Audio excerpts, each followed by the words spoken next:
Bueno, decía justamente que la propuesta de eh, introducir la noción de modo de producción tenía que ver con encontrar un denominador común, un elemento común para analizar la historia, ¿sí? Longitudinalmente y hacerlo de una manera no eurocéntrica, ¿no? Esto que hemos hablado ya en la clase anterior, ¿no? Bueno, eh, tenemos que aprender la historia universal, y la historia universal es la antigüedad, la Edad Media, modernidad, edad contemporánea. Estas edades que en realidad están dispuestas de acuerdo a una manera totalmente centrada en una región geográfica del planeta que es Europa, ¿sí?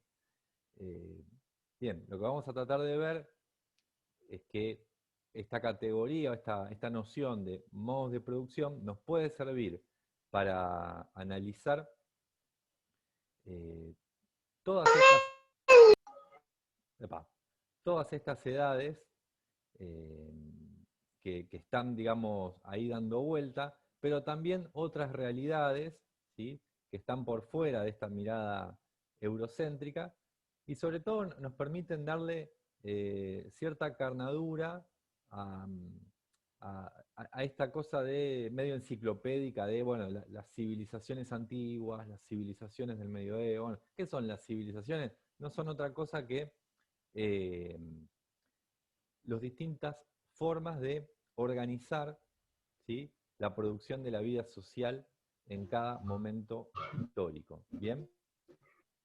Entonces vamos a arrancar. De vez en cuando mi computadora dice conexión inestable. Yo no sé si eso significa eh, que no me escuchan bien, pero cualquier cosa me pueden... ¡Ah! ¡Qué ruido! Yo voy a abrir ahora. Me va a llevar un tiempito porque la computadora es lenta, no, no crean. Bien, mientras se abre la presentación, decía, eh, nosotros vamos a tomar una categoría que empezó a ser elaborada por Carlos Marx, por un filósofo eh, del siglo XIX, algunos lo conocerán, lo habrán escuchado. Yo voy a ver si esto se está abriendo o no. Vamos. Ahí está. Marx y Engels en realidad empiezan a trabajar a mediados del siglo XIX, tratando de identificar, eh, digamos, distintas formas en que se organizaban las sociedades a lo largo de la historia. Y ellos van a encontrar, creo que estamos acá, sí, señor, sí, vamos. Oh, es un poco lenta mi computadora, pero ahí está, ahí está. Le cuesta un Perú. Ahí estamos. Bien. Decíamos, ¿no? Marx y Engels van a empezar a, a identificar bajo esta categoría de modo de producción que vamos a hacer una definición propia nuestra, digamos, ¿sí? Podemos definirla como un conjunto de relaciones sociales predominantes que organizan la producción de los bienes necesarios en una sociedad. Obviamente que los bienes necesarios en una sociedad no son los mismos en la actualidad que hace 1000 años atrás, y ni hablar hace 2000, 5000, 10.000 años atrás. ¿Bien? Eso va cambiando, pero lo que encuentran estos autores, Marx y Engels, es que también van cambiando eh, la forma de relacionarse entre los seres humanos para garantizar la producción, ¿sí? De estos bienes necesarios. Y en ese sentido, ellos van a distinguir ¿sí? Dentro de esta categoría de modo de producción. Por un lado, que serían las relaciones de producción, ¿sí? Es decir, la forma en que se vinculan los humanos para producir, y también las fuerzas productivas o fuerzas de producción, que tienen que ver con que en cada sociedad, en cada modo de producción, en realidad, podemos identificar a un conjunto de personas que son los productores directos, que es la mano de obra, es decir, son los que trabajan en esa sociedad. Y también dentro de las fuerzas productivas encontramos los distintos medios de producción que utilizan esas sociedades, ¿sí? Para transformar la naturaleza, que, bueno, en la actualidad, por supuesto, en las sociedades capitalistas, pensamos en medios de producción, estamos pensando en fábricas, en maquinarias, ¿no? En robótica. Bueno, imagínense que esto no era así en la Edad Media, no era así hace 4.000 años atrás, mucho menos 10.000, pero siempre hay medios de producción, la tierra, distintos utensilios, cualquier elemento que le permita al ser humano transformar la naturaleza, ¿sí? Estos son elementos comunes que vamos a encontrar siempre a lo largo de la historia, ¿bien? Hasta acá se entiende, digo, estamos tratando de presentar la categoría de modo de producción. Cualquier cosa, intervienen, no hay problema. En este sentido, estos autores, Marx y Engels, de quienes estamos hablando, van a identificar, ¿sí?, al menos estos 5 modos de producción diferentes, ¿sí?, en distintos momentos históricos y también en distintos lugares, ¿bien? Porque no en todas las geografías del planeta se desarrollan los mismos modos de producción, ¿sí? Ni siquiera de la misma manera.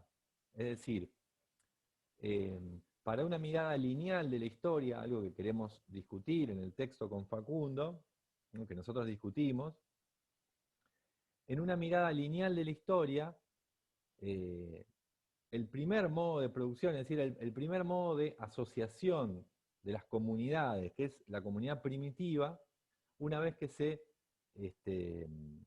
disgrega esta comunidad primitiva, hay una evolución hacia un modo de producción esclavista, posteriormente a un modo de producción feudal para llegar... Lamentablemente nos quedamos sin las filminas que había preparado, es así. Se trabaja como se puede, tampoco nos brindan grandes condiciones de trabajo, así que es lo que hay. Y esto quiere decir que vamos a hacerla a capela, sin pizarrón, ¿bien? Yo les decía, ahí hasta donde llegamos, que los autores identifican un conjunto distinto de modos de producción, ¿sí?, pero que la evolución de estos modos de producción no es lineal, no se presenta de la misma manera, ni en el mismo tiempo, en distintos lugares del planeta. ¿Bien? Hay lugares del planeta, por ejemplo, que no pasaron por muchísimos de estos modos de producción, y nosotros, de hecho, en el caso latinoamericano, trabajamos justamente que antes de la llegada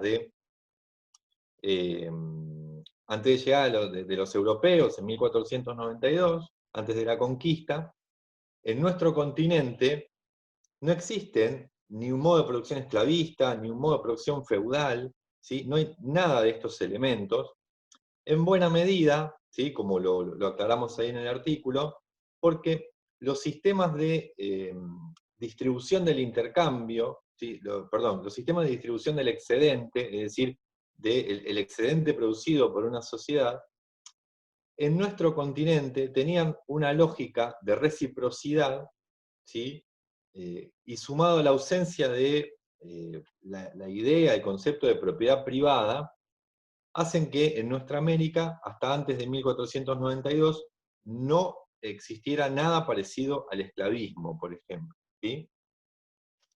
Se puede discutir, en todo caso, cuáles eran los modos de producción previos a la conquista, y cuáles van a ser el modo de producción posterior, a la conquista, sobre todo durante el orden colonial, pero no nos vamos a meter específicamente en eso porque me parece que el objetivo de la clase de hoy es más bien brindar una idea general del concepto de modo de producción.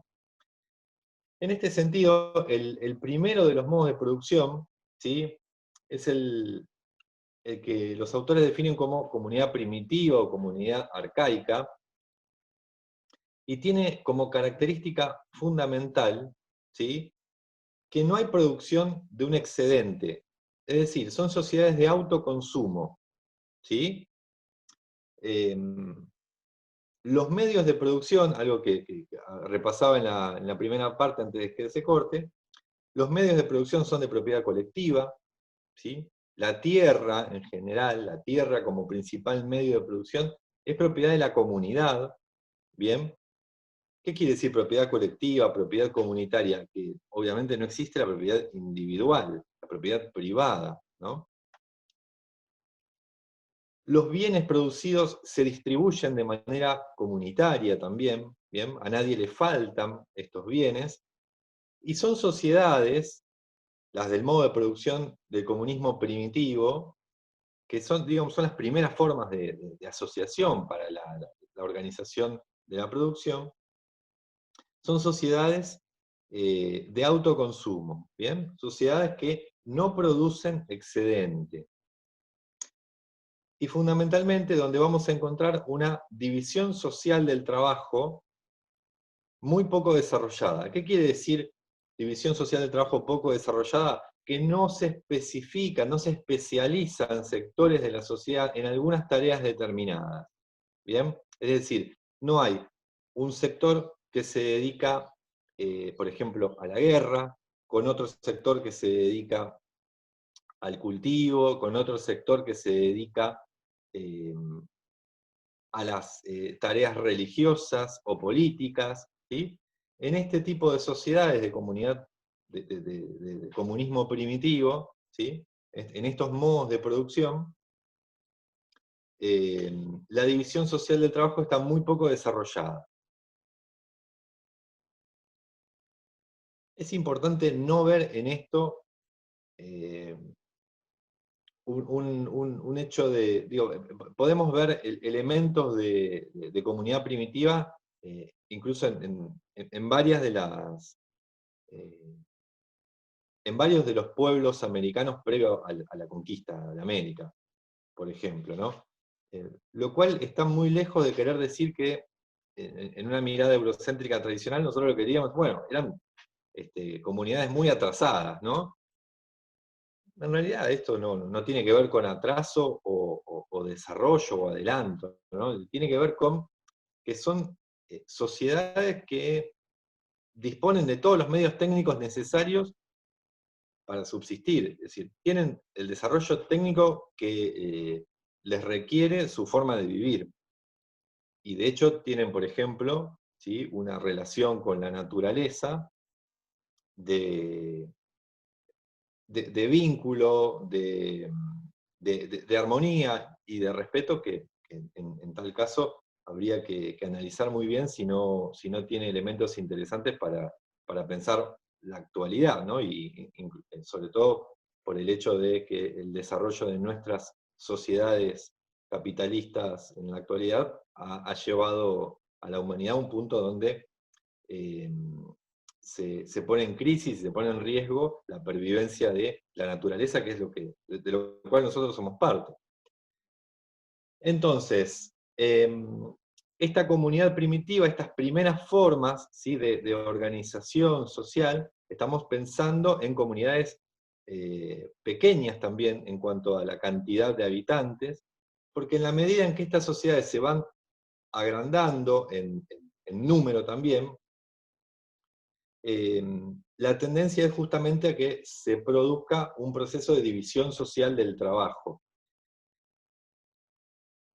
El proceso de disolución, así lo llamamos en el texto, de la comunidad primitiva, lo vamos a encontrar fuertemente en lo que, en el punto, ¿sí?, de cambio entre el paleolítico y el neolítico. Bien, esto puede estar aproximadamente cifrado hace unos 8.000, 6.000, 5.000 años antes del presente, ¿sí? De acuerdo siempre al lugar geográfico en que nos estemos fijando. No siempre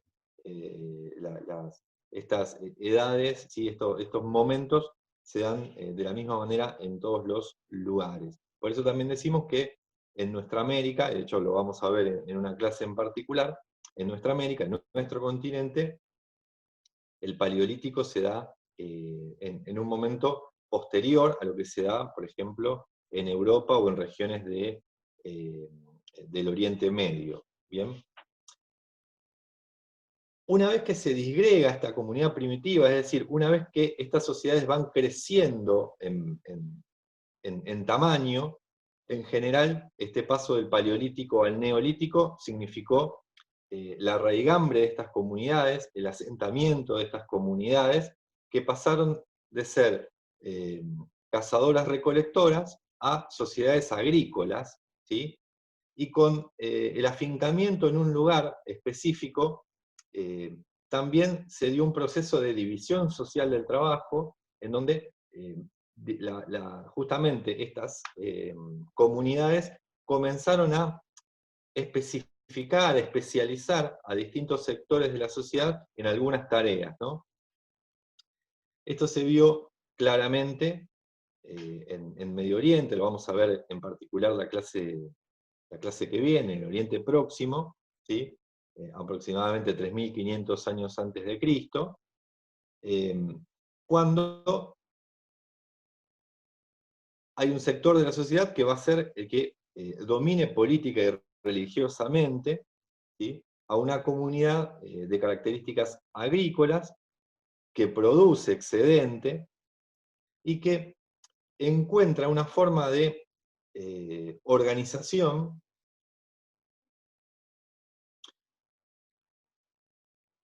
en donde la distribución del excedente ya no es, ¿sí?, una distribución comunitaria, totalmente igualitaria, como teníamos en el primer modo de producción.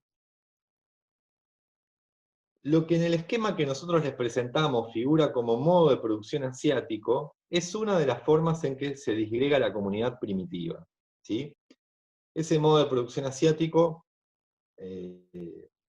está en discusión si realmente el concepto de modo de producción aplica al continente nuestroamericano previo a 1492, pero en tal caso es un modo de producción o una forma, ¿sí?, de este modo de producción asiático podría ser la que defina, por ejemplo, a las sociedades de los Andes centrales, lo que nosotros conocemos como los incas, ¿no? Bueno, probablemente pueda asemejarse a esta forma de organización de los incas, el modo de producción asiático, es decir,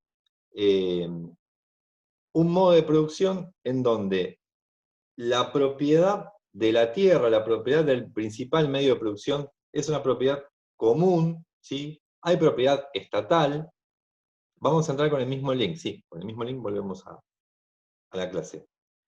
Donde existe división social del trabajo, donde existe una casta política que domina a esta sociedad, en esta sociedad, mejor dicho,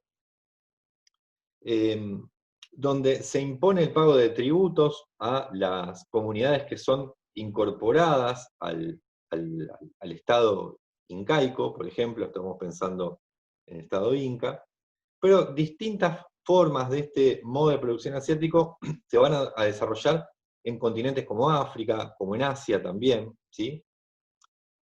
Decía, esta es una forma posible de disgregación de la comunidad primitiva. Otras formas de disgregación de la comunidad primitiva, en donde la distribución del excedente no tuvo una lógica de reciprocidad, sino una lógica de redistribución, esto quiere decir una lógica de concentración de ese excedente en un sector de la sociedad, en general las clases dominantes de esa sociedad, y donde comenzó a aparecer la propiedad individual de los medios de producción, de la tierra básicamente, dio lugar a la formación de un modo de producción esclavista. ¿Bien? El modo de producción esclavista va a tener como contradicción principal a la díada amo y esclavo, ¿no? Es decir, a un dueño de los medios de producción, que es el amo, son los amos, ¿sí? Y los esclavos como los productores directos de esa sociedad. Este tipo de modo de producción es la que caracteriza en buena medida a las civilizaciones de Egipto, a las civilizaciones de los fenicios, toda la Baja Mesopotamia, Grecia, el Imperio Romano de Occidente, es decir, engloba prácticamente a todo lo que denominamos como Edad Antigua en general. ¿Bien?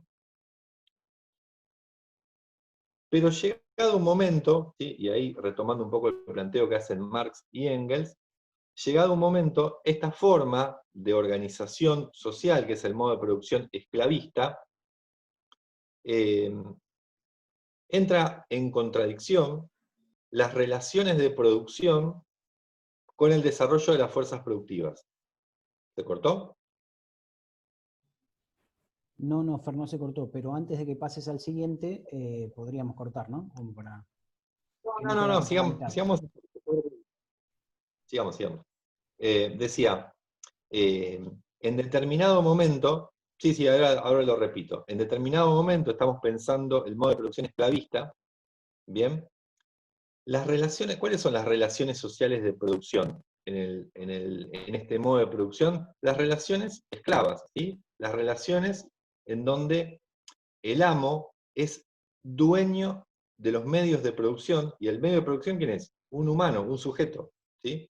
El medio de producción principal es el esclavo. El esclavo es la principal herramienta de este modo de producción esclavista. Pensemos que hay grandes, nosotros que estudiamos turismo, digamos, que estamos inscritos en la carrera de turismo, grandes eventos de la civilización humana, ¿sí? Fueron alzados, fueron llevados adelante, fueron construidos bajo un modo de producción esclavista, ¿sí?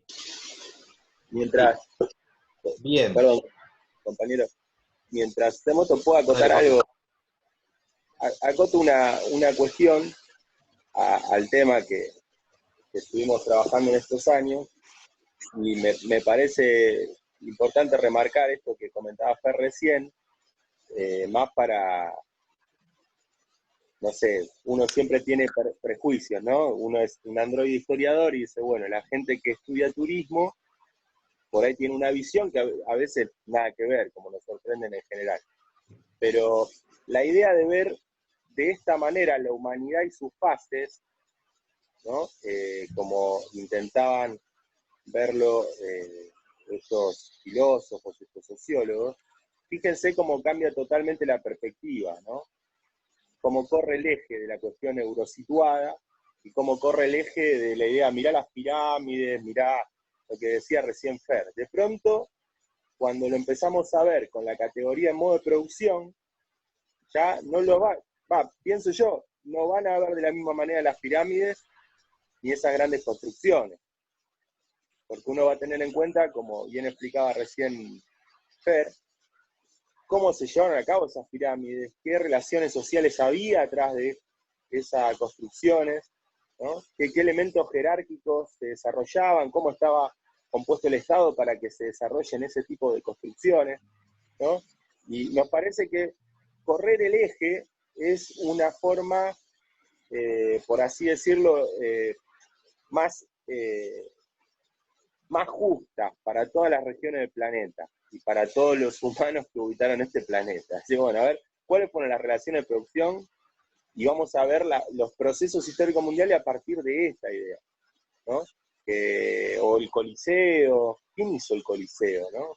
Que hay un montón de elementos que creo que son, que nutren su mirada sobre lo que pueden llegar a observar del mundo o lo que observaron en el mundo. Quería comentar eso. Sí, y perdón, Perdón, Fer, porque añado al comentario de Facundo recién, ¿no? Facu está hablando de cuando vemos las pirámides, cuando nos admira, no sé, el Coliseo o cualquier construcción de ese tipo. De la misma manera, podríamos pensar en los procesos históricos que se dan actualmente, o desde que existe el capitalismo para acá. Y también pensémoslo de esta manera que decía Facundo, como decir, bueno, ¿cuáles eran las relaciones de producción? ¿Cuáles son los medios de producción? ¿Cómo se da la explotación ahí? Bueno, está claro que Facundo lo decía por el tema de la relación esclavista, ¿no? Esto que decía Fer de la diada amo-esclavo. Pero también podemos pensar que 3000 años después, el capitalismo es, como la idea hegemónica, lo mejor que hemos logrado hasta ahora, y capaz que también tendríamos que revisar un poco cómo se dan hoy las relaciones de producción y cómo se han construido los grandes imperios y los grandes estados. Eso nomás, para reflexionar. Dale, Fer, perdón. Sí, claro. Sí, sí. Siempre detrás de todo proceso de producción, ¿sí? Sea cual fuera el modo de producción que estemos analizando, encontramos relaciones de explotación, ¿sí? Digo, para poner un ejemplo más actual, no sé, un gran, me sale evento, no es la palabra evento, digamos, una gran obra, digamos, contemporánea podrían haber sido las Torres Gemelas, ¿no? Bueno, destruidas en 2001, ya todos sabemos lo que sucedió. Bueno, ¿cómo se produjeron, ¿sí? Esas gigantescas torres en el núcleo de Nueva York, digamos, en el núcleo del Imperio norteamericano? Eh, ¿Cómo se llevaron adelante? ¿Cuáles eran las relaciones sociales de producción que permitieron, primero, la acumulación de ese excedente, porque estamos hablando de miles de millones de dólares puestos en dos torres que eran la fotografía neoyorquina? ¿Cómo trabajaban los obreros que la llevaron adelante? Son todas preguntas que nos podemos hacer a partir de ver, eh, más que eventos, ¿sí? Pictóricos, ver las relaciones de producción que están por detrás. Pero para no irnos del esquema, yo les decía, hay un determinado momento en el desarrollo de este modo de producción esclavista en que sobre todo los productores directos, que son los esclavos, ¿sí? Que son los que trabajan en esa formación social, se van a transformar en su mantenimiento, ¿sí? Se va a transformar en algo muy costoso para los dueños de los medios de producción, para los amos. Imagínense que el esclavo es un medio de producción al que hay que alimentar, ¿sí? Mal, bien, pero hay que alimentarlo porque si no el otro día no puede salir a construir las pirámides.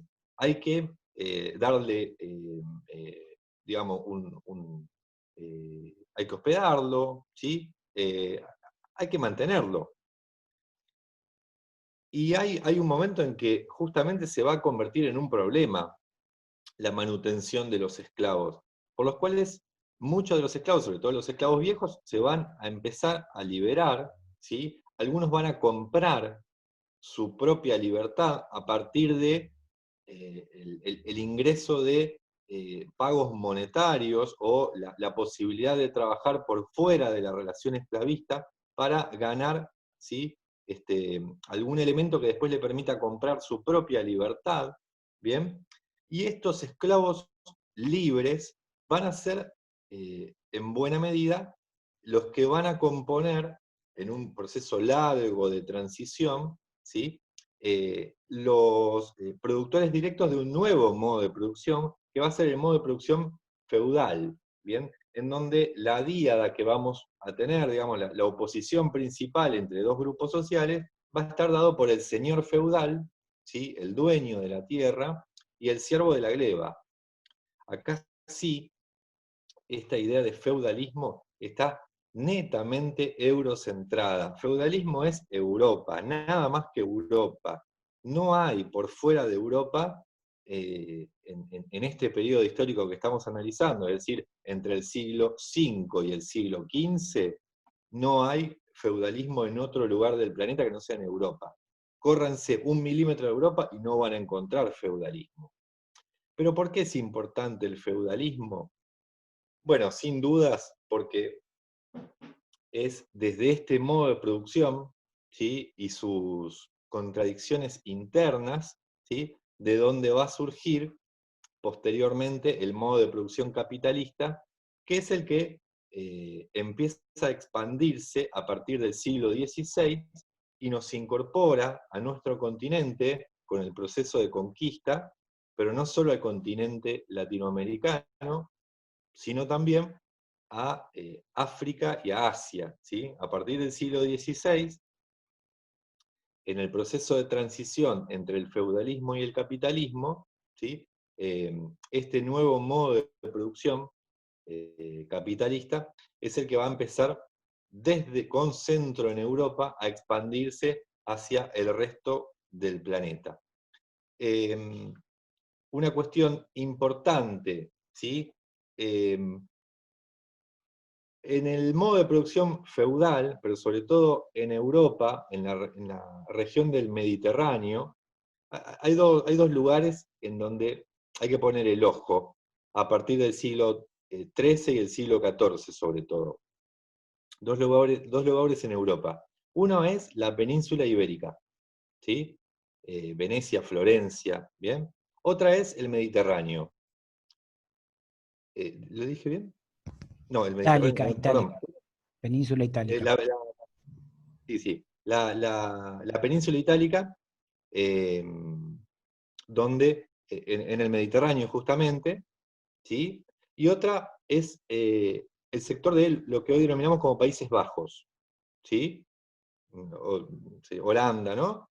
En esos dos lugares geográficos, en el siglo XIII y el siglo XIV, hay un proceso, ¿sí?, de crecimiento del comercio, motivado, entre otros factores, por una revolución agrícola en siglos anteriores en Europa, ¿sí? Hay un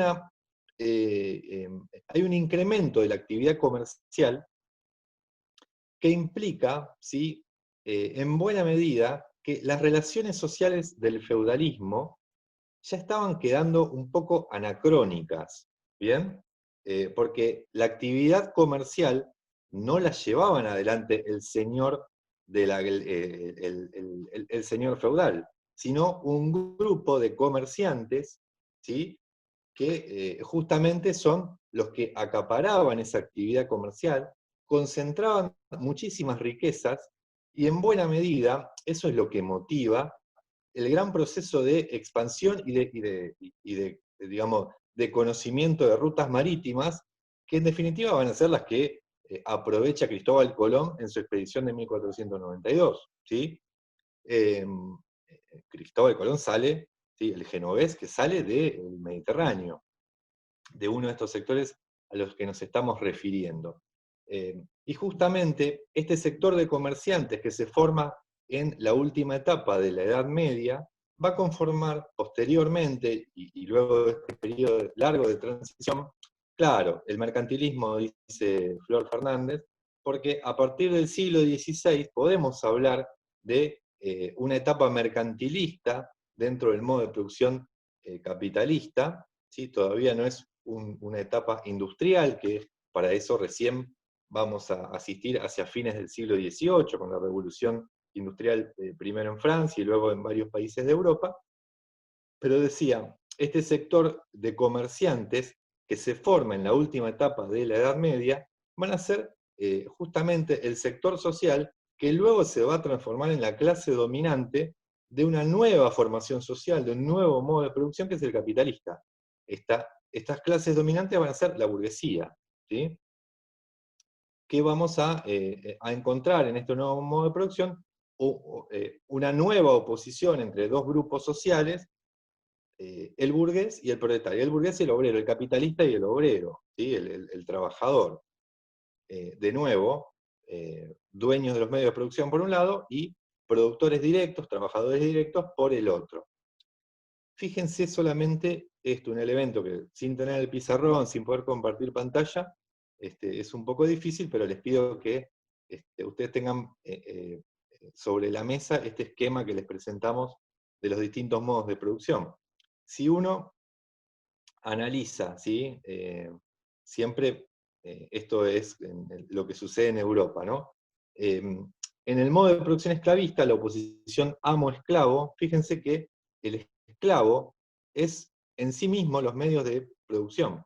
El esclavo tiene incorporado, o sea, incorpore en su cuerpo el medio de producción. El esclavo es el medio de producción. En el modo de producción feudal, el siervo de la gleba, que es el productor directo, ya no es igual al medio de producción. Ya hay un proceso de separación, ¿sí? El siervo trabaja la tierra, que es el medio de producción, trabaja con herramientas, con arados, con animales, que son los medios de producción, ¿sí?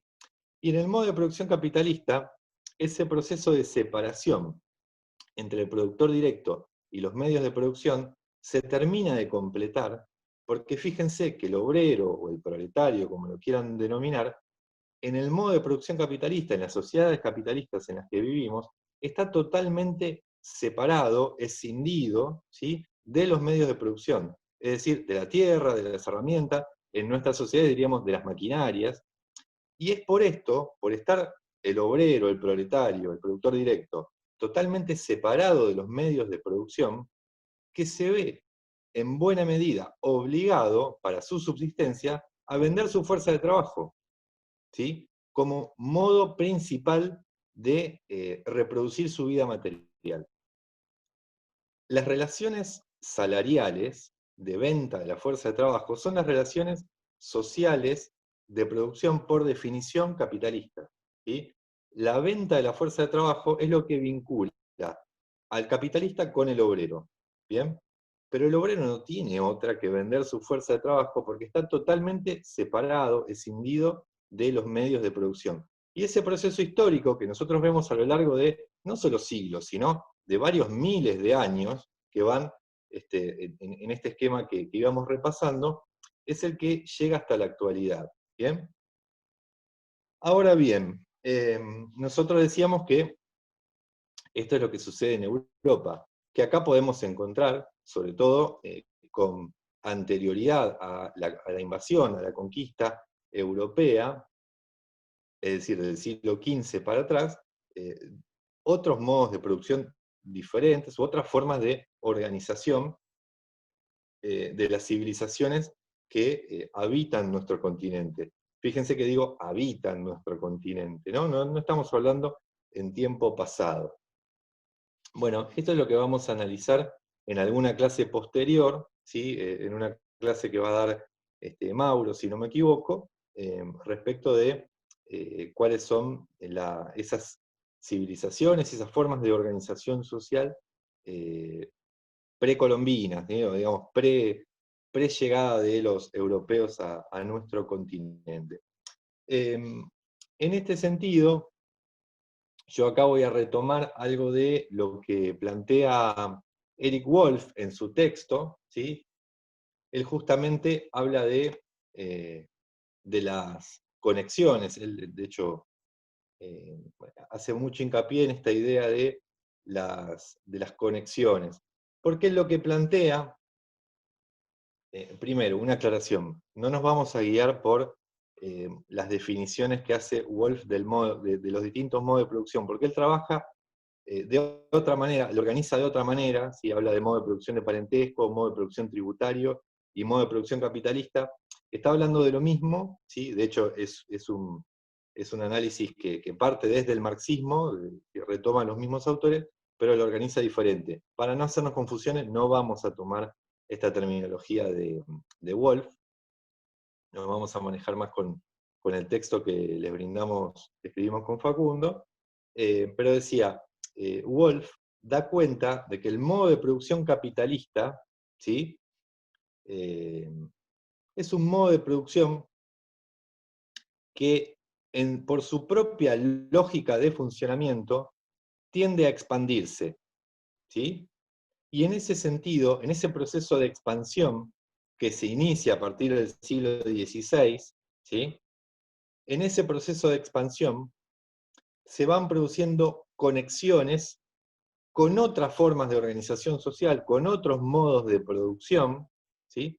A tal punto que el modo de producción capitalista se vuelve hegemónico e incorpora a su propio funcionamiento a esos lugares que va conectando. Por ejemplo, América, por ejemplo, África, por ejemplo, Asia. Es decir, a partir del siglo XVI, el proceso de expansión de un capitalismo en ciernes, porque él no lo define como tal, Wolff dice que recién hay capitalismo, modo de producción capitalista, desde el siglo XVIII,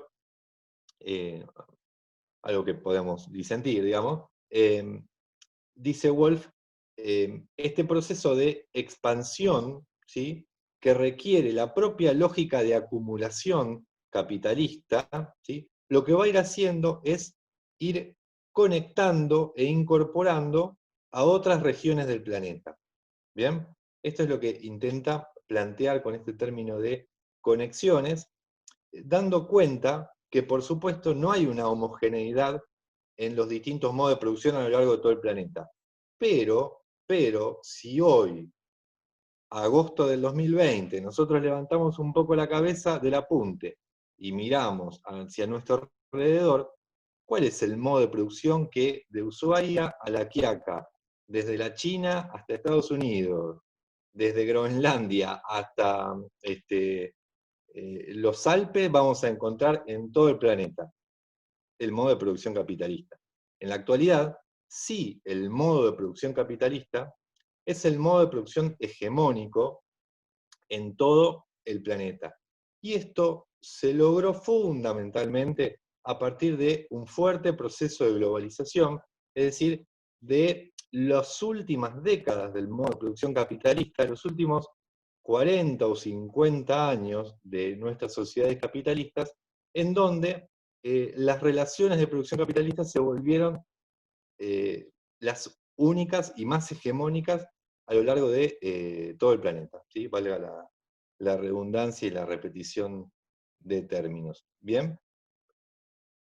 Entonces, volviendo a la idea principal, original, ¿sí?, la propuesta es presentarles esta categoría de modo de producción para analizar la historia de la humanidad, para tratar de escaparles a una mirada unilineal, una mirada lineal, ¿sí?, donde los distintos modos de producción se van sucediendo de manera correlativa. Nosotros creemos que no es así, que por fuera de Europa encontramos otras formas diferentes de organización de la sociedad, de organización de la producción y del trabajo, de transformación de la naturaleza, ¿sí?,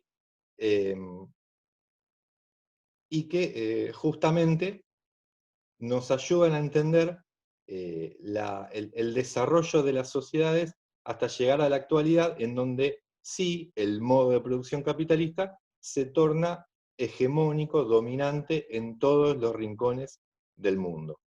¿Bien? Bueno, no sé si fui claro en la exposición, no solo sin pizarrón, sino además sin cámara, pero bueno, si alguien quiere hacer alguna pregunta, algo que no se entienda, es bastante abstracto por ahí lo que acabamos de ver, o si los compañeros quieren hacer alguna acotación, bienvenida. Macarena, ¿estás Profe. queriendo hacer una consulta? ¿Puede ser? ¿Levantaste la mano? No, estoy aplaudiendo al profe. Ah, perfecto. ¿Quién preguntaba algo por ahí? Yo, María. ¿Puede ser, profe, que haya una diferencia en lo que fueron las etapas, en lo que fue Europa y otros continentes, a lo que fue América, por el hecho de que no había escasez de recursos? O sea, al haber más cantidad de recursos, la gente es como que se estancaba en lo que había, entre comillas, se estancaba por el hecho de que no faltaba. Y en otros continentes tenían que moverse más por la falta de recursos. ¿Puede ser o yo estoy volando? No, puede ser con salvedades, puede ser, a ver, no es que en la única región del planeta donde abundaban los recursos era en nuestro continente, pero sí, por ejemplo, para mencionarte algo, me diste a pensar en lo siguiente, ¿sí? Si uno piensa el continente americano, antes de la llegada de los europeos, los siglos anteriores, ahí nomás, digamos, el siglo XIII, siglo XIV, siglo XV incluso, el proceso de desarrollo, por ejemplo, de las culturas andinas, ¿sí? O en Mesoamérica, por ejemplo, ¿no? Que dieron lugar a grandes centros urbanos, ¿sí? Piensen, no sé, Tenochtitlán, piensen toda la civilización azteca, los mayas. Esas civilizaciones, en algún punto, y sobre todo en los Andes centrales, ¿sí? Se desarrollaron a partir de... Se tuvieron que organizar de esa manera a partir de que le empezaron a faltar ciertos recursos, ¿sí? Una de las hipótesis es que justamente las sociedades americanas, siglos atrás, eran sociedades de abundancia, sociedades donde justamente, como vos decías, o creo tomarlo por ese lado, ¿sí? Son sociedades donde no faltaban recursos y justamente donde también las comunidades se organizaban para que nunca falten esos recursos, ¿sí? Para que esos recursos permanentemente estuvieran en abundancia. Por supuesto que las inclemencias del clima, los procesos de glaciación, etc., también van afectando, y en particular en algunas regiones del continente, fueron provocando sequías, hambrunas, cambios climáticos que en definitiva llevaron a las comunidades a organizarse de una diferente manera para garantizar la producción de los bienes necesarios. Pero seguramente lo que vos decís es que pueda estar de acuerdo con esta idea, respecto de que en otros lugares del planeta la abundancia de recursos no haya sido, ¿sí? la que sí se encontraba acá, y eso seguro daría lugar a otras formas de organización de la producción, ¿sí? Y por lo tanto otras formas de organización de la estructura social de esas comunidades, ¿no? Es decir, daría lugar a otros modos de producción. Perdón, Fer. ¿Ahí me escuchás? Sí, se escucha, sí. Sumando a esto que comentaba Fer, voy a comentar dos casos que analizamos en ese trabajo, los mencionamos al menos, que en algún punto contradicen lo que comentaba recién, no me acuerdo el nombre del estudiante que comentó. Pero bueno, en fin, el tema es, por ejemplo, en el mundo andino va a haber una forma que va a ser el ayu. El ayu andino es una forma de búsqueda, por así decirlo, de responder a las necesidades básicas, que va a llevar a una unidad familiar a atravesar 3.000 metros de distancia. O sea, pensemos que el mundo andino está a una altura superior a los 1.500 metros. ¿Ahí me pudieron escuchar? Ayu. Es A-Y-L-L-U. Ayu. Ya lo van a ver, es un nombre andino. Yo creo que no hay más complicaciones que estar tratando, ahí está, muy bien Richard, que estar tratando de responder a todas las necesidades a 1.500, 2.000 metros de altura. Entonces, ¿qué tenían que hacer? Tenían que ir el Tahuantinsuyu, que viene de ahí, viene de esta tradición andina. 4, ¿no? Los 4, Cusco el centro, y ir hacia la selva, ir hacia la costa, ir hacia el norte, ir hacia el sur. Y como había una lógica de linaje familiar, la familia se dividía. Es como, no sé, vos agarrabas a tu hermano, bueno, a vos te tocó, andá a buscar producto de la selva, vení dentro de 6 meses. Bueno, vos andá a buscar, y así. La familia se dividía y volvían al mismo lugar, ¿no? Entonces, fíjense, algo totalmente complejo. No era un mundo de la abundancia, no en todos los lugares, ¿no? Y también analizamos con Fer en ese texto a los guaraníes. que los guaraníes en la zona del litoral tenían una lógica que es muy interesante, que es la tierra sin mal. Porque los guaraníes cuando cultivaban y en un momento determinado la tierra pedía respiro. Entonces se tenían que mudar. Entonces todo el tiempo, para no destruir esa tierra, se mudaban, porque decían que le hacían mal a la tierra, que la tierra se volvía mala, por darle mucho trabajo a esa tierra, ¿no? Obviamente una comunión total entre la naturaleza y su lógica de vida.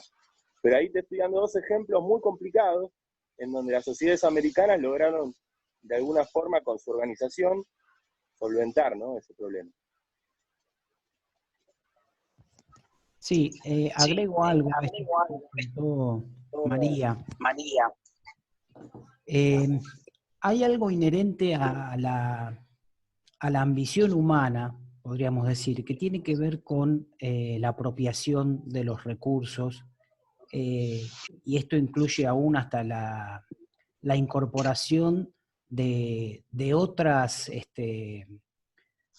construcciones estatales, y esto lo vemos a un imperio, me refiero, ¿no? Y esto lo vemos a lo largo de toda la historia.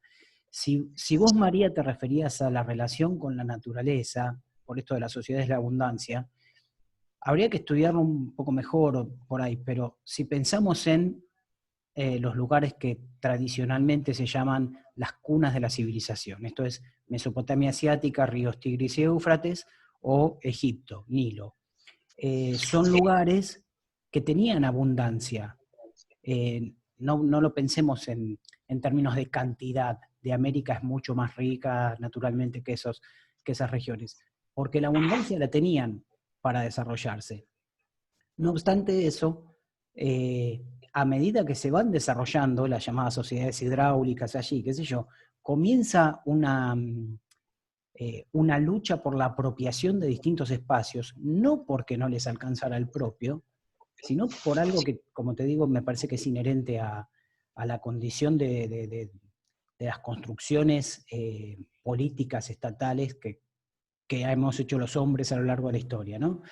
¿Que se dio de manera diferente a lo que ocurrió en el mundo americano? Sí, pero también en el mundo americano, por dar un ejemplo que mencionó hace un rato, el Imperio Inca conquista otros pueblos con otro respeto por sus tradiciones, su cultura y demás, porque además era más similar. El ejemplo de esto sería que a lo largo de todos estos años el Ayllu continúa siendo una institución muy importante para todo el mundo andino, ¿no?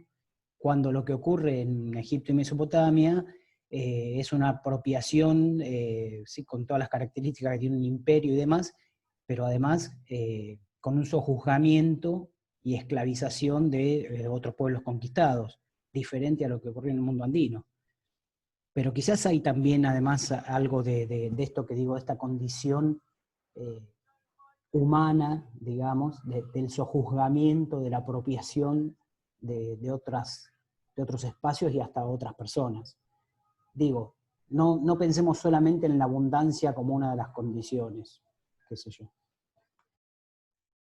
Tengo una pregunta respecto al tema que estaba mencionando recién, de por qué las personas pasaron de tener una sociedad compartida y comunitaria a tener ese deseo de tener una tierra individual, ¿no? Y ser propietario único de alguna tierra o de distintos bienes.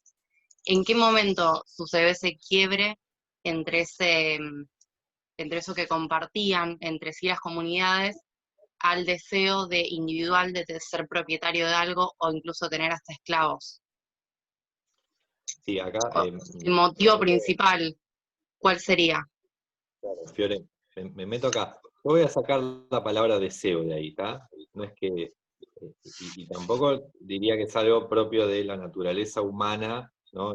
El deseo de propiedad. De eso hablaban, de hecho, los economistas clásicos, ¿no? Adam Smith, sobre Claro, todo, porque por lo que entendí o se da a entender en la mayoría de los casos, es que sucedió como un quiebre en donde las personas dijeron, bueno, o determinadas personas dijeron, bueno, quiero ser propietario de tal cosa, y ahí fue que se termina todo lo que es esta producción comunitaria, ¿no? Claro, exacto. Vamos a quitar del análisis la noción de quiero y la noción de deseo, ¿no? Ni quiero ni deseo tal cosa, sino que justamente la propuesta es analizar las condiciones, digamos, materiales en cada lugar que permitieron el surgimiento, en tal caso, de la propiedad privada. Bien, yo les mencionaba, antes de 1492, para marcar claramente el proceso de conquista europea de América, antes de 1492 no existe en ningún rincón de América la propiedad privada. Bien, pero sí existía propiedad privada en las sociedades esclavistas de Asia, de Egipto, de Europa, sí existía. Porque, digamos, si no hay propiedad privada, no hay modo de producción esclavista también, ¿bien? El esclavo es propiedad privada del amo, ¿bien? Ahora, ¿en qué momento específico se da? No hay una fecha precisa, porque eso depende de la región que vos estés analizando. Lo que sí está claro, por eso la idea de modo de producción que presentábamos este esquema, es que en el paso en lo que es la disgregación de la comunidad primitiva o comunidad arcaica, ¿sí? En la disgregación de esa comunidad primitiva se van a dar de distintas maneras, es decir, se van a abrir varias flechas para distintos lugares, en donde en algunos lugares se desarrolló un proceso de división social del trabajo que fue acompañado por la aparición de la propiedad privada, ¿sí? Donde se dio división social del trabajo y propiedad privada, y si querés sumarle a esto, no sé si leíste el texto, pero un sistema de distribución del excedente basado en la distribución, ahí es donde aparece un modo de producción esclavista, ¿bien? Pero digamos, yendo a tu pregunta, no hay un porqué, una causa, sino que el porqué y la causa, lejos de estar en una cuestión intrínseca a la esencia humana, tiene que ver, desde nuestro punto de vista, con las condiciones materiales, objetivas que se daban en ese lugar específico que uno quiera analizar, ¿sí? De por qué la disgregación de la comunidad original, de la comunidad primitiva, se dio de esa manera para, por ejemplo, dar el surgimiento de la propiedad privada, que no había en América hasta hace 500 años atrás. Bien. No sé si respondí, pero... Sí, sí, se entendió. Sería entonces un porqué generalizado vendría a ser que se dio ese quiebre dependiendo de las necesidades que existían en las diferentes regiones, de manera no lineal. De manera lineal, por supuesto, siempre de distinta forma de acuerdo a las regiones, y lo que sí hay que entender que en este paso de la comunidad se va a cortar, pero de la comunidad Sí. Originaria a un modo de producción, a otro modo de producción, siempre estamos en el paso del paleolítico al neolítico, ¿sí? Okay. Lo que decía es que hay que mirar el paso del paleolítico al neolítico, o lo que es otra forma de decirlo, el paso de las sociedades recolectoras cazadoras a las sociedades agrícolas, ¿bien? Y eso, si Ricardo me apoya, estamos hablando aproximadamente entre unos 10.000 y 7.000 años antes del presente. Sí, dependiendo de las zonas, sí. Igual, Fer, dependiendo de la región, por supuesto. Igual, Fer, ahí me escuchás. Sí. Igual me parece, por ahí está Fiorella, creo que fue, o Fio, no sé si el nombre, pero me parece que ella hacía alusión al paso, o sea, a cómo se desglosa la comunidad primitiva.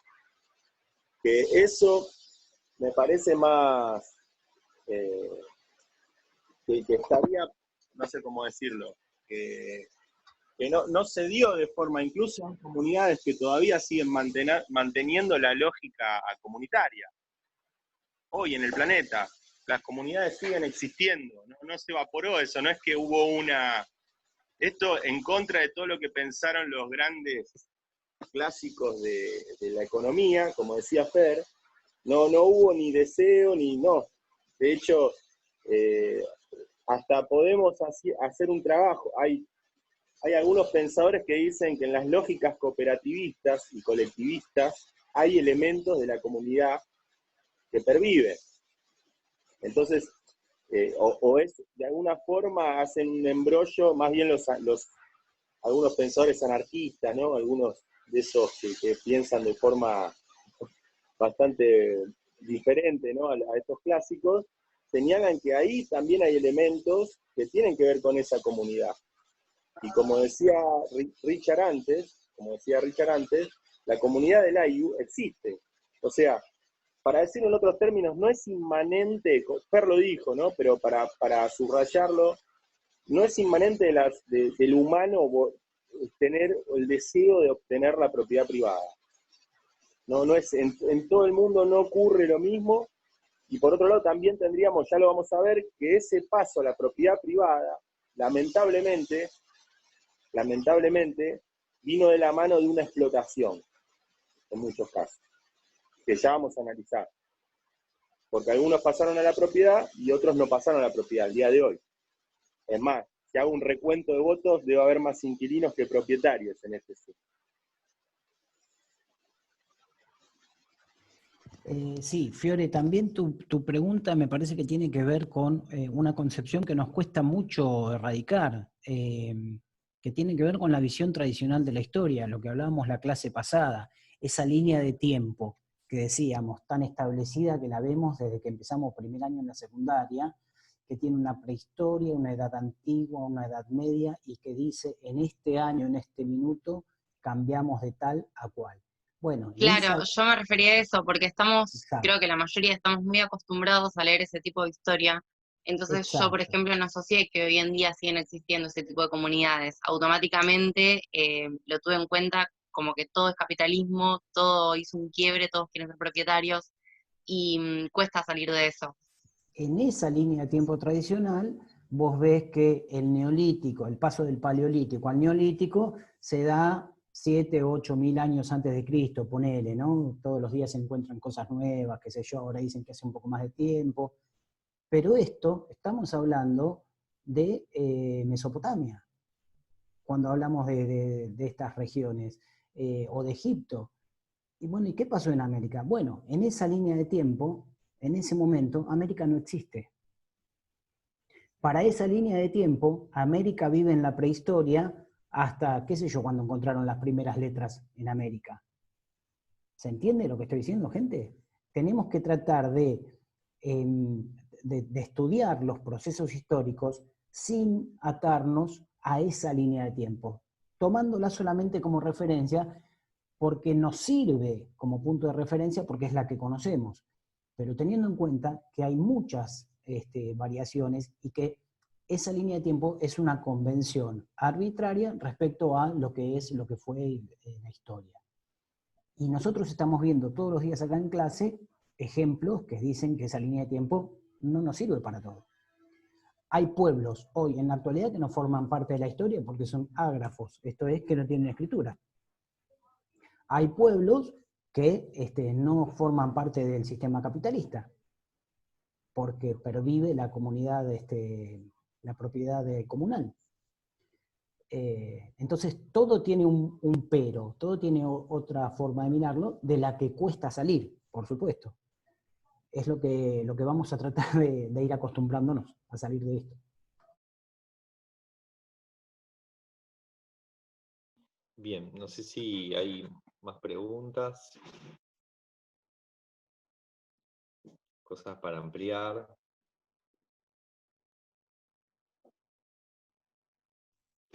Profe, Sí, entonces, a ver si ordené bien en mi cabeza. En América lo que sucedió tal vez entonces sería, cuando fue la colonización, sería como el modo de producción esclavista, y después habría como una transición al capitalismo, a ver si yo lo ordené bien.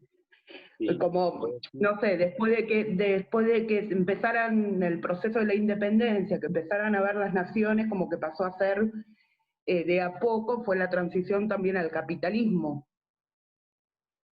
Sí, el modo de producción capitalista digamos, en Latinoamérica se va a dar a partir del siglo XIX, con la conformación de los Estados-Nación. Ahí Sí. estamos hablando de capitalismos dependientes en todos los lugares. Pero no entendí muy bien dónde aparecía el modo de producción esclavista y la conquista. ¿Dónde lo ubicabas vos? No, claro, yo lo tomé como si fuera, tal vez no es el modo de producción, pero que me parece cuando colonizan América, cuando los europeos colonizan América, tal vez lo asocié como que podría ser muy parecido a un modo de producción esclavista. Yo lo asocié en mi mente, pero no, o sea, no. En realidad, O sea, ellos se imaginaban, ellos se organizaban de una manera diferente a lo que era, y viene Europa imponiendo y agarrando, no sé cómo explicarlo de una manera, agarrando tierras y haciéndose propiedades, y las personas que eran nativas de acá pasaron a ser esclavos. A trabajar en las tierras que ya le pertenecían. Bueno, yo lo pienso de esta manera. Hay una larguísima discusión de cuál es el modo de producción en América entre el siglo XVI y el siglo XVIII. Es decir, en esos 3 siglos de colonia hay una larguísima discusión. Lo que está claro es que la llegada de los europeos y la conquista interrumpió el proceso de desarrollo civilizatorio, ¿sí? Tal cual como se venía dando. Esto por un lado. ¿Cuál es el modo de producción? Si es esclavista, si es feudal, si es capitalista. En realidad, lo que vas a encontrar es que hay elementos, ¿sí? de distintas relaciones de producción. Esclavistas, feudales, incluso, digamos, relaciones salariales, que podría decir son capitalistas. Eso está trabajado en el artículo que nosotros les dimos, que escribimos con Facundo, ¿sí? No quiero meter en general, porque tiene que ver ya con analizar algo más propio de la historia latinoamericana, ¿bien? Okay. De cómo analizar el orden colonial. Los europeos, acá no hay ninguno de los modos de producción por los que había atravesado Europa, era totalmente diferente. Pero no solo en América. Si uno analiza, por ejemplo, la zona de China, también va a ver que el desarrollo del desarrollo civilizatorio. ¿Se corta? ¿Se corta? Sí, se te corta todo. Dale de nuevo a ver sin cámara. No, bueno, no sé en qué parte se dejó de escuchar, pero lo que decía es que, bueno, justamente sin meternos en analizar estrictamente cuál es el modo de producción durante el orden colonial, que eso está tratado en el artículo, ¿sí? Hasta antes de la llegada de los europeos, en nuestro continente hay un desarrollo civilizatorio que es totalmente independiente, ¿sí? Y refuerzo esta palabra que es la que usa Mario Liberani en un texto que vamos a leer la clase que viene, totalmente independiente del desarrollo civilizacional que hay en Europa. De la misma manera que si observamos la región de China, ¿sí? El desarrollo civilizatorio de China también se da de manera independiente, y esto sí quiere decir con tiempos diferentes, ¿sí? En el proceso civilizatorio de lo que es Europa. ¿Bien? Entonces, volviendo a tu pregunta, lo que hay después de la conquista hay una yuxtaposición de distintos modos de producción bastante complejo, el orden colonial, en cuanto a su estructuración. donde hay elementos esclavistas, elementos feudales, algún que otro elemento de capitalismo comercial también, bien, pero siempre incorporando al continente latinoamericano como, digamos, un satélite del desarrollo que tenía Centro en Europa de un modo de producción capitalista justamente que iba cada vez engordándose, ensanchándose más desde el siglo XVI en adelante. Y sí, recién en el siglo XIX, en Latinoamérica, hay un proceso de consolidación de las economías latinoamericanas como economías capitalistas, que tiene directa relación con la formación de los estados nacionales en Latinoamérica. Fin. Gracias, profe. Ahí, perdón, Fer, pero lo voy a retar un poquito. En el texto trabajamos estos problemas que son los problemas de América Latina, ¿no? Lo que decía Fer. Así que por ahí leyendo el artículo, pueden llegar a de alguna forma solventar esos problemas.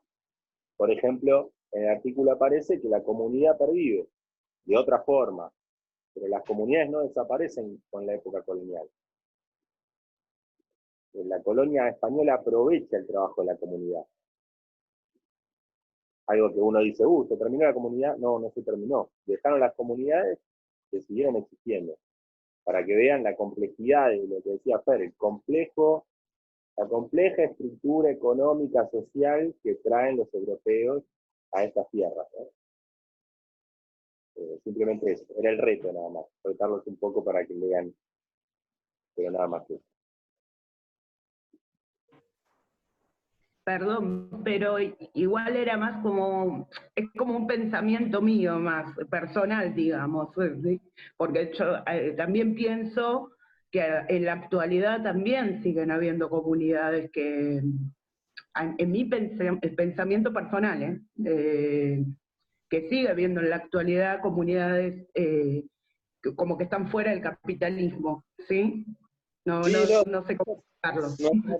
Nuestro artículo no es un pensamiento personal, o sea, nosotros somos, o por lo menos... No, sí, por eso, pero sí, no es por el artículo en sí, era como, nada, como que lo fui organizando en mi cabeza, sí, está bien, puse también no sé si está bien que haya puesto algo que es un pensamiento mío personal, en realidad también. Entonces, está perfecto, no está bien, está muy bien.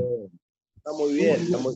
Incluso yo lo que te quiero comentar es que nosotros tratamos de regirnos por acontecimientos y hechos históricos, ¿no? Cuando uno dice una comunidad pervive, no es que están los datos en las fuentes históricas que se ocurrió. Por eso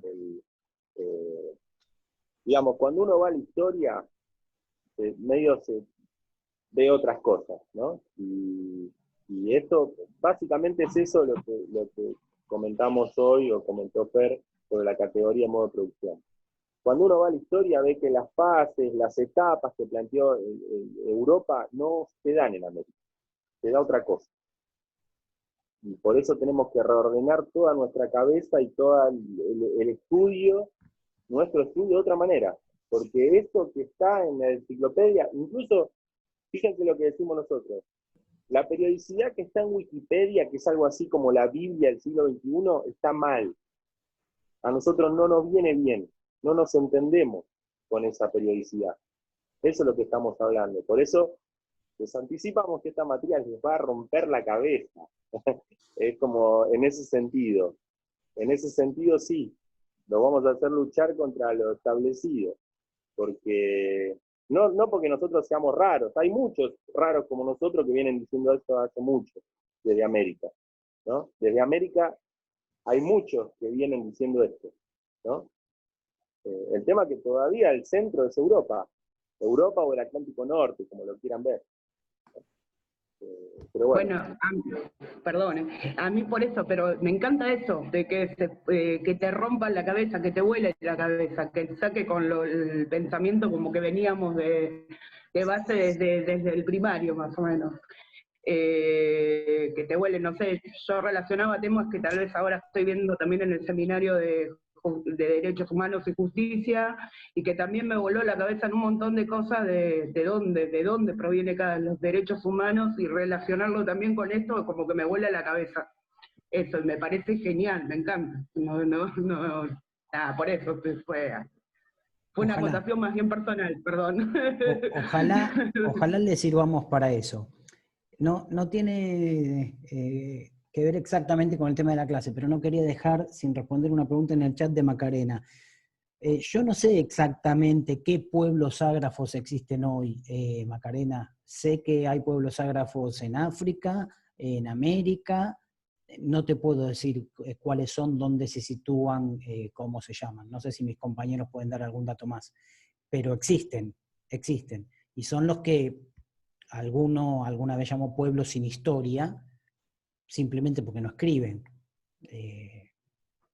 Ya de entrada, ¿no? Además, menospreciando, subestimando absolutamente la historia oral que tienen generalmente los pueblos ágrafos, que es riquísima, por supuesto. Pero no te puedo dar ejemplos concretos de pueblos ágrafos. Bueno, si de hecho... Perdón. No, te quería agradecer la respuesta y más que nada no, porque me interesaba investigar sobre eso porque me lo mencionaste y la verdad que me lo quedé pensando. Sí, no te y quería... veníamos charlando, pero no quería dejarlo sin respuesta. No sé exactamente. Fer, vos ibas a comentar algo. Sí, hay mucho, yo no soy antropólogo, entonces ahí desconozco, ¿no? Pero hay muchísimos trabajos antropológicos que abordan comunidades americanas con estas características, ¿no? Ágrafas. Pero quería señalar justamente este carácter totalmente eurocéntrico y colonial de observar la historia, que es, fíjense, que la historia comienza con la aparición de la escritura, ¿no? 3.500 años antes de Cristo. Nosotros lo vamos a ver específicamente la semana que viene, con el texto de Liberani. Pero, ¿por qué aparece la escritura en el Oriente Próximo 3.500 años antes de Cristo? ¿Por qué creen ustedes? ¿Porque eran unos capos los que vivían en la Mesopotamia? ¿Porque les pintó? ¿Porque eran más inteligentes? ¿Por qué? Porque estamos diciendo que esa es una condición civilizatoria superior que haría que estos pueblos, que estas civilizaciones, ¿sí?, den origen a la aparición de la historia. Bueno, en realidad, digamos, respondo a la pregunta retórica, la aparición de la escritura tiene que ver con un proceso de división social del trabajo en la cual, por la religión, no estrictamente, la escritura surge para llevar la anotación justamente de cómo se iba acumulando el excedente. ¿Se acuerdan que hablábamos de las sociedades de autoconsumo, de comunidades primitivas? Bueno, eso ya no es lo que pasa 3.500 años antes de Cristo, ¿no? En el Sigurat específicamente, lo que vamos a ver es que la escritura se vuelve una necesidad de esas sociedades, ¿sí?, para llevar un registro de cómo se iba acumulando excedente. Y además, lo repetimos, ese excedente, ¿sí?, se acaparaba fundamentalmente por el sector dirigente, que en este sentido sí tiene que ver, era dirigencia política y religiosa de esas sociedades, pero no aparece por la religión, aparece porque hay que llevar cuenta de la distribución del excedente. Entonces, obviamente, los pueblos tupí-guaraníes en América no necesitan la escritura, porque no producen excedentes, porque son sociedades de autoconsumo. Y son sociedades que viven perfecto, digamos, no les hace falta la escritura. ¿Se entiende? No les hace falta. No es que son más atrasadas porque no tienen escritura. Entonces, es una manera totalmente sesgada de analizar la historia, esta de creer que, bueno, son pueblos más desarrollados porque tienen escritura. No, la escritura tiene que ver con las condiciones materiales de organización de esas comunidades. La escritura aparece no porque son poetas, la escritura aparece no porque quieren escribirle grandes versos a sus dioses. Aparece porque es una necesidad de registro, de llevar una contabilización del excedente producido por esas comunidades, por esa sociedad. ¿Sí? No sé si se entiende. Sí, y sumo a esto que decís, Fer, muchos pueblos americanos también tenían sistemas de registros que no por fueron supuesto. considerados escritura porque no obedecían a los cánones tradicionales de lo que debía ser la escritura, establecidos donde, en Europa, por los historiadores europeos. Pero claramente había sistemas de registro. En Mesoamérica, en la región andina, había. Ujú. Voy a darle un ejemplo más, que es el de la rueda. Cuando se planteaba los incas, ¿no? Cuando llegan al mundo de los incas, dicen, estos tipos, estas mujeres, mirá cómo saben, y no tenían rueda, pero qué desastre, qué atraso. Cuando trajeron la rueda a los españoles, las tuvieron que tirar todas. Porque alguna vez fueron a Perú, a Bolivia, o vieron las imágenes, ¿para qué querés una rueda? Estás arriba de la montaña, te volvés loco en rueda. ¿No? Tuvieron que, hasta que no trajeron los adoquines y no empezaron a generar las calles un poco más planas, las ruedas eran inútiles. No surgió la rueda porque no la necesitaban, porque era inútil, ¿no? Y para buena parte, ahí vuelvo a Wikipedia, no tener la rueda es como un símbolo de atrás, ¿no? Bueno, y te quería comentar esto. Sí, tal cual, no tenían rueda, pero sí tenían unos sistemas de riego que eran específicos y súper eficientes para la necesidad que tenían. Recién veíamos cuando empezamos la reunión un compañero que tiene una foto espectacular en Perú, donde se ven las terrazas de cultivo, esos sistemas escalonados de riego que tenían. Los pueblos desarrollan la tecnología, las técnicas y las tecnologías que necesitan para su desarrollo. Ni más ni menos que eso. ¿Desde dónde nos paramos a decir que algo es atrasado o algo no lo es? Esa es la pregunta que nos tenemos que hacer siempre. Si hay alguna pregunta más, está abierto, y si no, yo les voy a leer algo que me pareció lindo para leer.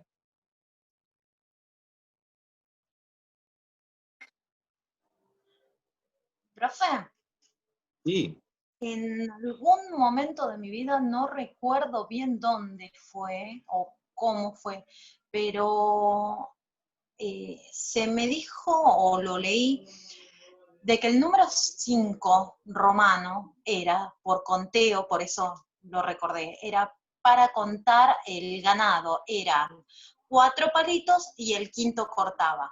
Entonces ya cuando iban pasando 5 animales, antes de hacer los 4 palitos, directamente hacían el estilo de B corta, que se conoce como el número 5 romano. Yo no sé si será real o no, pero lo recordé con esto de cómo empezó la escritura y la lectura. mira, no, yo particularmente no tenía conocimiento del surgimiento de la escritura romana, pero no sé si los compañeros No, yo ahí tampoco. que son... Yo tampoco. Tiene No, mucho no, que ver no. con esta cuestión. Está bien el comentario, ¿no? Pero no lo podríamos confirmar, pero sí, va en este sentido, de cómo esto, hay que analizar las condiciones materiales de cada sociedad para entender por qué aparecen la escritura, por ejemplo, ¿no? Digamos, y está lejos de ser, no, bueno, porque son más desarrollados, porque son más civilizados, no es, la escritura no es un signo, no denota un carácter civilizado y no barbárico, no tiene que ver con eso. En ese sentido, estamos muy de acuerdo.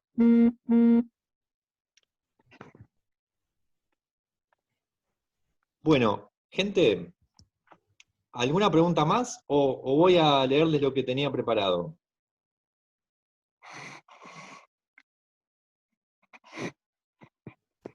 Metele, Creo que Fer. voy a leer. Metele que son pasteles. Bueno, lo voy a hacer así sin cámara, así que solamente me van a poder escuchar. Les voy a leer un pedacito y un pedacito entrecortado, porque voy a sacar al principio y el final, de un poema de uno de los grandes poetas de la literatura argentina, que es Raúl González Tuñón. Ahí me dice Zoom que tenemos poquito tiempo. Les voy a leer un poema que es de un libro de 1941 de Raúl González Tuñón. Para los que no, y las que no lo conozcan, es muy recomendable. Quizás el maestro de Juan Gelman, por ahí sí lo conocen a Gelman, el maestro Humberto Constantini, Raúl González Tuñón, estamos hablando de palabras mayores en términos de poesía argentina. Y él tiene un poema que se llama La luna con gatillo, que a mí me pareció que tenía que ver con lo que charlamos en la clase de hoy. Y el poema dice así: es preciso que nos entendamos. Yo hablo de algo seguro y de algo posible. Seguro es que todos coman y vivan dignamente, y es posible saber algún día muchas cosas que hoy ignoramos. Entonces, es necesario que esto cambie. El carpintero ha hecho esta mesa verdaderamente perfecta, donde se inclina la línea dorada y el celeste padre rezonga.